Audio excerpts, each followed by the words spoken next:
Namo tassa bhagavato arahato sama sambuddhassa. Namo tassa bhagavato arahato sama sambuddhassa. Namo tassa bhagavato arahato sama sambuddhassa. Buddhaṃ Dhammāṃ Sanghaṃ Namasami.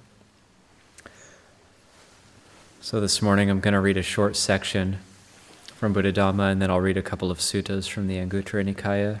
This is page 929 of Buddhadhamma, page 929, section F. A cultivated mind is easily content. As mentioned earlier, sense pleasure is the most important matter for ordinary human beings. But because it involves vying with other people, one must manage it well and practice restraint. The 5 precepts were established in order to ensure that the pursuit of sense pleasure and consumption of desirable objects remains within proper boundaries.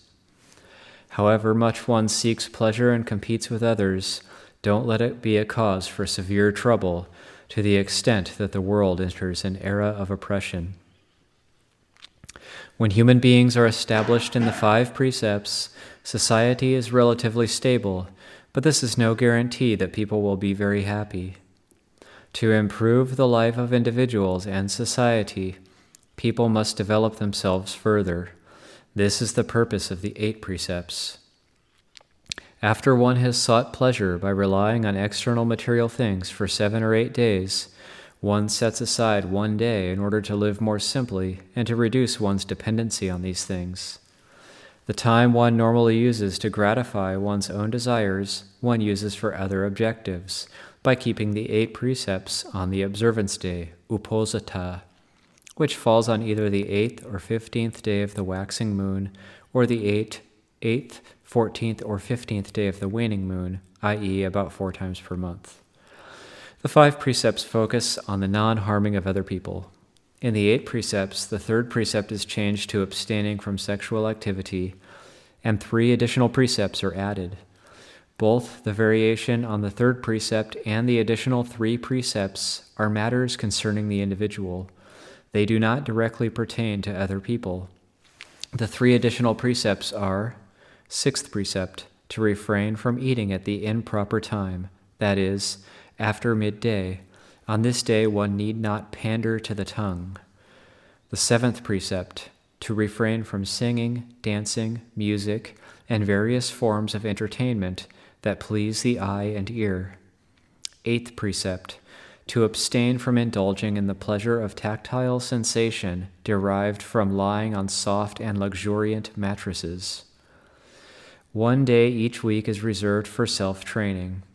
It is an easy method of developing happiness independent of external things. Although the Buddha acknowledged that seeking pleasure from material things is a personal matter, he said that if people are not careful, their happiness will become dependent on these things. Eventually, no amount of these things will suffice to provide them with happiness. They will keep trying to acquire more until they end up oppressing others. To maintain one's independence, one thus needs to train oneself.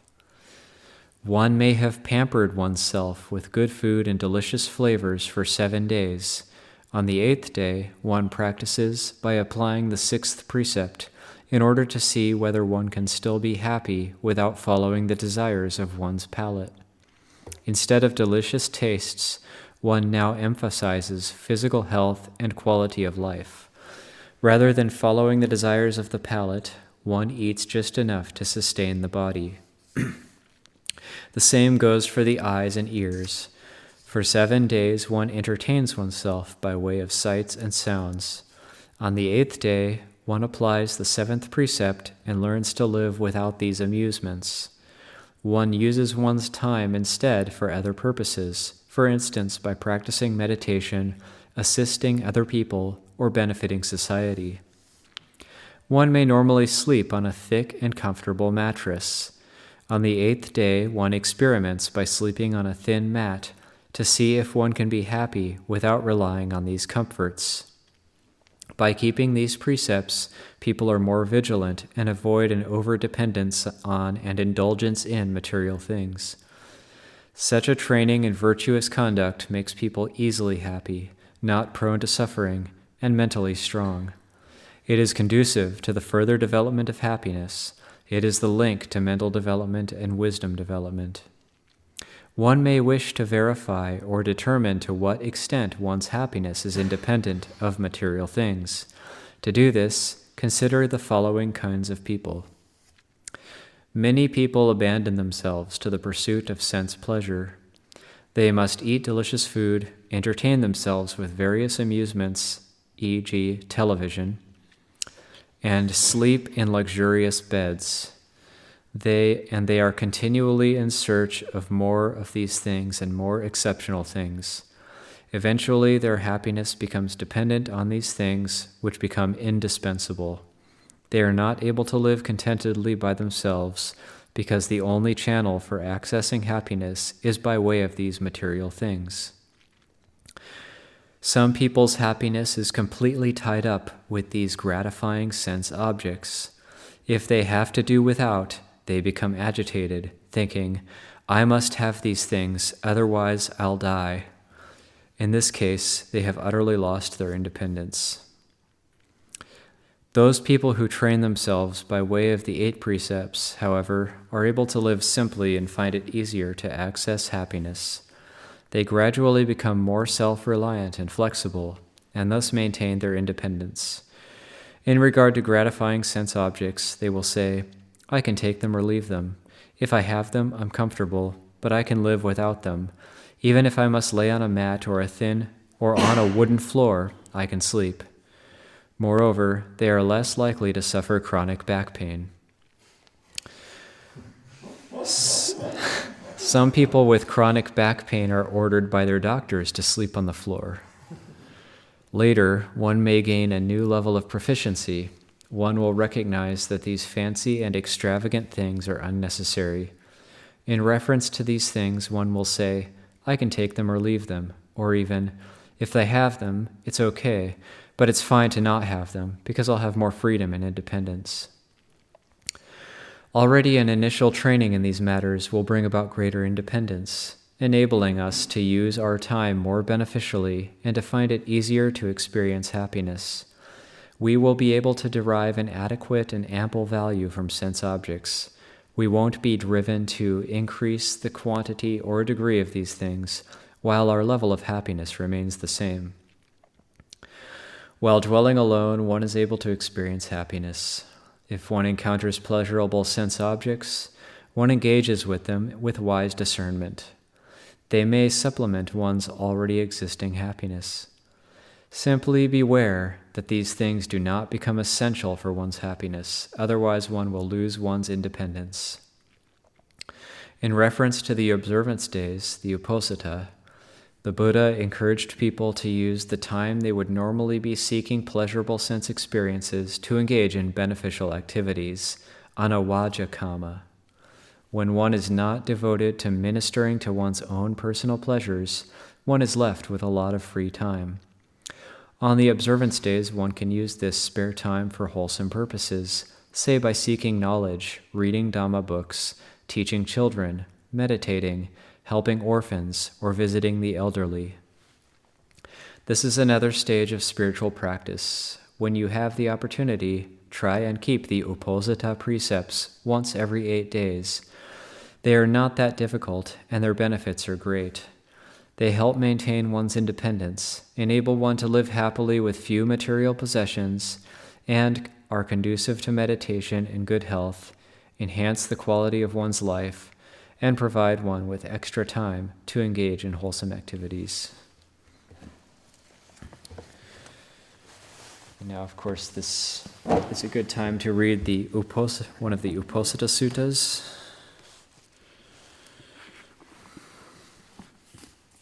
There's a few different suttas about the Uposatha, and on this one, I'm going to read suttas 41 and 42 of the Book of the Eights, Aŋguttara Nikāya. It starts on page 1176. And the first one is in brief, the second one's in detail. So in the in detail one, I won't repeat the sutta, but I'll go to the end of it where it fleshes out the Uposatha a little bit more with verses. Thus have I heard. On one occasion, the Blessed One was dwelling at Savatthi in Jeta's Grove, Anathapindika's park. There the Blessed One addressed the bhikkhus. Bhikkhus, Venerable Sir, those bhikkhus replied. The Blessed One said this.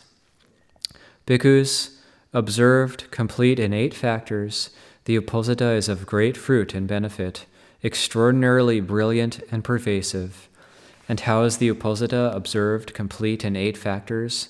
So it is of great fruit and benefit, extraordinarily brilliant and pervasive. 1. Here, bhikkhus, a noble disciple reflects thus. As long as they live, the arahants abandon and abstain from the destruction of life. With the rod and weapon laid aside, conscientious and kindly, they dwell compassionate toward all living beings. Today, for this night and day, I too shall abandon and abstain from the destruction of life. With the rod and weapon laid aside, conscientious and kindly, I too shall dwell compassionate toward all living beings. I shall imitate the arhants in this respect, and the Uposatha will be observed by me. This is the first factor it possesses. 2. As long as they live, the arhants abandon and abstain from taking what is not given. They take only what is given, expect only what is given, and dwell honestly without thoughts of theft. Today, for this night and day, I too shall abandon and abstain from taking what is not given. I shall accept only what is given, expect only what is given, and dwell honestly without thoughts of theft. I shall imitate the arhants in this respect, and the Uposatha will be observed by me. This is the second factor it possesses. 3. As long as they live, the arhants abandon sexual activity and observe celibacy, living apart, abstaining from sexual intercourse, the common person's practice. Today, for this night and day, I too shall abandon sexual activity and observe celibacy, living apart, abstaining from sexual intercourse, the common person's practice. I shall imitate the arhants in this respect, and the Uposatha will be observed by me. This is the third factor it possesses. 4. As long as they live, the arahants abandon and abstain from false speech. They speak truth, adhere to truth. They are trustworthy and reliable, no deceivers of the world. Today, for this night and day, I too shall abandon and abstain from false speech. I shall speak truth, adhere to truth. I shall be trustworthy and reliable, no deceiver of the world. I shall imitate the arhants in this respect, and the Uposatha will be observed by me. This is the fourth factor it possesses. 5. As long as they live, the arhants abandon and abstain from liquor, wine, and intoxicants, the basis for heedlessness. Today, for this night and day, I too shall abandon and abstain from liquor, wine, and intoxicants, the basis for heedlessness. I shall imitate the arahants in this respect, and the Uposatha will be observed by me. This is the fifth factor it possesses. 6. As long as they live, the arhants eat once a day, abstaining from eating at night and from food outside the proper time. Today, for this night and day, I too shall eat once a day, abstaining from eating at night and from food outside the proper time. I shall imitate the arhants in this respect, and the Uposatha will be observed by me. This is the sixth factor it possesses. 7. As long as they live, the arhants abstain from dancing, singing, instrumental music, and unsuitable shows, and from adorning and beautifying themselves by wearing garlands and applying scents and unguents. Today, for this night and day, I too shall abstain from dancing, singing, instrumental music, and unsuitable shows, and from adorning and beautifying myself by wearing garlands and applying scents and unguents. I shall imitate the arhants in this respect, and the Uposatha will be observed by me. This is the seventh factor it possesses. 8. As long as they live, the arhants abandon and abstain from the use of high and luxurious beds, They lie down on a low resting place, either a small bed or a straw mat. Today, for this night and day, I too shall abandon and abstain from the use of high and luxurious beds. I shall lie down on a low resting place, either a small bed or a straw mat. I shall imitate the Arhants in this respect, and the Uposatha will be observed by me. This is the 8th factor it possesses. In this way, bhikkhus, the Uposatha is observed complete in 8 factors, so that it is of great fruit and great benefit, extraordinarily brilliant and pervasive. And then continuing on the next sutta, skipping a couple of pages to the verses. One should not kill living beings or take what is not given. One should not speak falsehood or drink intoxicants. One should refrain from sexual activity, from unchastity. One should not eat at night or at an improper time. One should not wear garlands or apply scents. One should sleep on a low bed or on a mat on the ground. This, they say, is the 8-factored Uposatha proclaimed by the Buddha who reached the end of suffering. As far as the sun and moon revolve, shedding light so beautiful to gaze upon, dispellers of darkness, moving through the firmament, they shine in the sky, brightening up the quarters.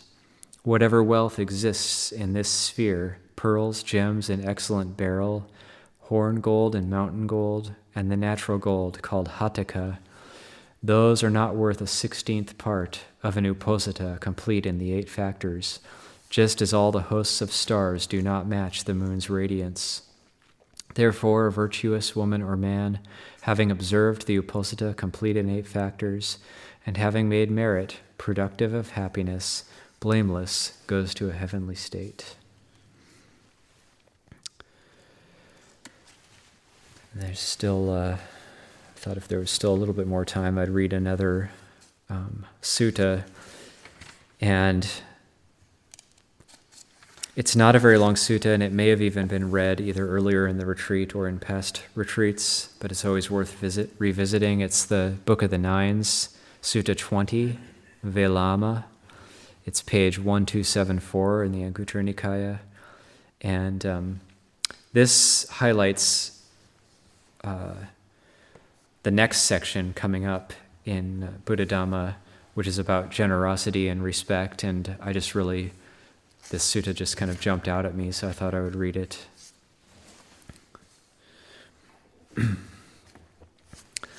On one occasion, the Blessed One was dwelling at Savatthi in Jeta's Grove, Anathapindika's park. Then the householder Anathapindika approached the Blessed One, paid homage to him, and sat down to one side. The Blessed One asked him, "Are alms given in your family, householder?" "Alms are given in my family, Bhante, but they consist of broken rice accompanied by rice gruel." "If, householder, one gives alms, coarse or excellent, and one gives disrespectfully, gives inconsiderately, does not give with one's own hand, gives what would be discarded, gives without a view of future consequences, then wherever the result of that gift is produced for one, one's mind does not incline toward the enjoyment of superb food, nor toward the enjoyment of superb clothing, nor toward the enjoyment of superb vehicles, nor toward the enjoyment of whatever is superb among the 5 objects of sensual pleasure. Also, one's children and wives, and one's slaves, servants, and workers do not want to listen to one, do not lend an ear, and do not apply their minds to understand. For what reason? Just this is the result of actions that are done disrespectfully.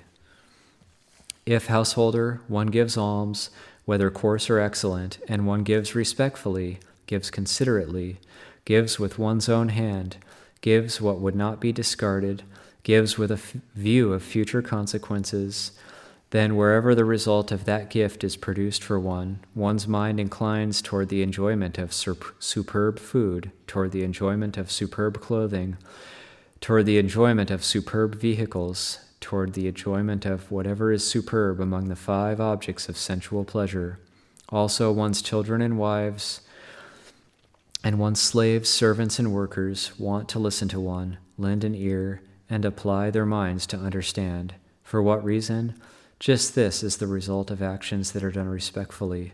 In those last 2 paragraphs, I just was thinking how true that is for when we do things like disrespectfully or against our will or whatever, then the result of that being like not enjoying things actually, and the Buddha actually linking respect with one's enjoyment of the senses and one's enjoyment of the world. In the past, householder, there was a Brahmin named Velama.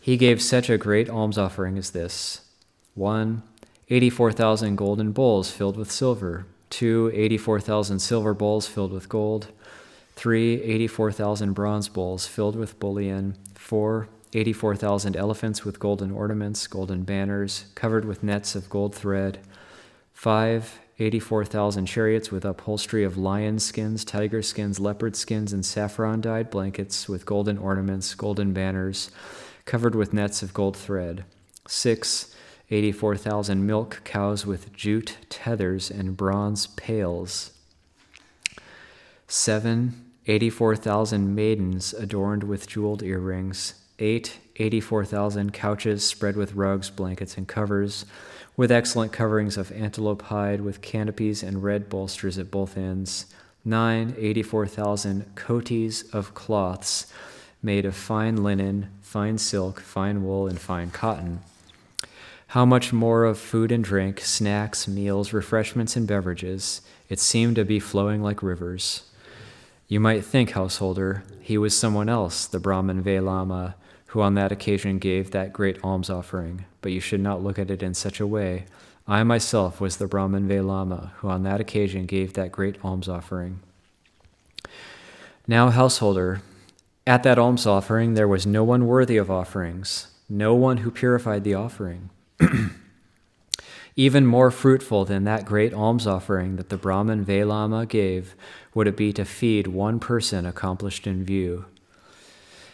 Even more fruitful than the great alms offering that the Brahmin Velama gave and feeding 100 persons accomplished in view would it be to feed one once returner. Even more fruitful than the great alms offering the Brahmin Velama gave and feeding 100 once returners would it be to feed one non-returner. Even more fruitful than of feeding 100 non-returners would it be to feed one arhat. Even more fruitful than feeding 100 arhats would it be to feed one Pacceka Buddha. Even more fruitful than feeding 100 Pacceka Buddhas would it be to feed the Tathagata, the Arhat, the perfectly enlightened one. And it would be even more beneficial to feed the Sangha of bhikkhus headed by the Buddha. Even more beneficial to build a dwelling dedicated to the Sangha of the four quarters. Even more beneficial than that would it be for one with a mind of confidence to go for refuge to the Buddha, the Dhamma, and the Sangha. Even more beneficial than that would it be for one with a mind of confidence to undertake the 5 precepts. Even more beneficial than that would it be to develop a mind of loving kindness, even for the time it takes to pull a cow's udder.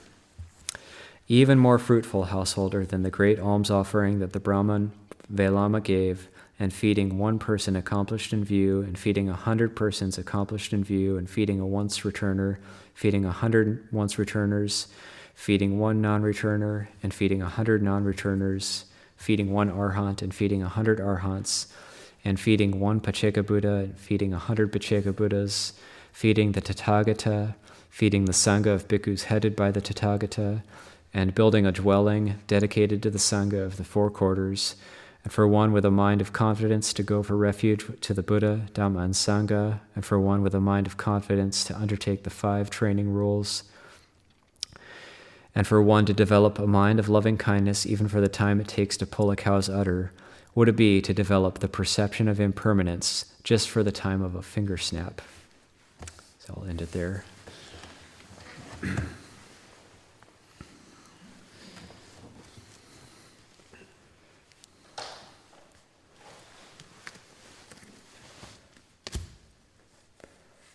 The ending of that sutta, I get the phrase from Patrol Rinpoche that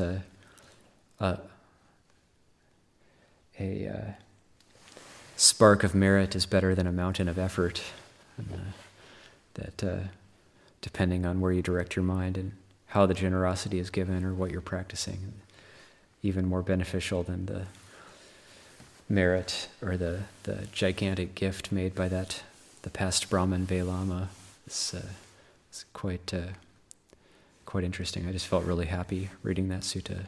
Like, okay, well, I can reflect on that whenever I'm thinking, like, oh, I haven't done anything good, or kind of just sort of living a ho-hum life. And it's actually the merit is can be quite vast.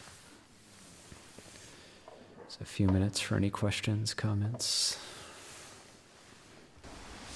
I'm assuming by perception of impermanence for a single moment is the attainment of stream entry. Is that what you would think? There's a note, and I assume that that's to be that meritorious. Can't just be thinking impermanence. It's probably a little bit more than that. It's the actual perception.